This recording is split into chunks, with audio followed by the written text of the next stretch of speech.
Ударите удрија силно и без милост. Слабоста на срцето и мозокот испраќа се повеќе млади луѓе во смрт. Последен пат вчера срцев инфаркт беше причина за смрт на 32 годишен штипјанец, втор за само една недела. Ова уште еднаш на најболниот можен начин ја потврди констатацијата на лекарите дека летово особено е лошо за оние на возраст од 30 до 45 години.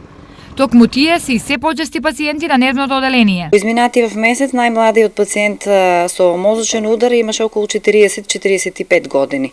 Во претходните месеци значи сме имали пациенти и на помлада возраст.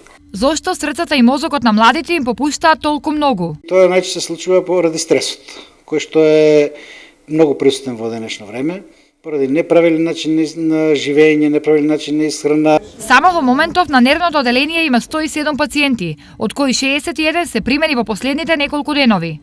Што заради варијациите на временските услови, што заради ризик факторите кои што се повеќе присутни кај луѓето кои што добиваат мозочен удар. Така да треба да се поголем акцент стави на превенцијата, значи да се превенира мозочниот удар. Треба да се повеќе спортува. Што може да се избегнува стресни ситуации, да се делува посмирено, да се прават почести контроли, превентивни контроли кај матичните лекари, барем еднаш годишни и така. Внимателност и превенција веќе не се потребни, туку неопходни. Смртта на двајца млади луѓе кои претходно немале никакви проблеми со здравјето треба да биде доволна опомена за сите.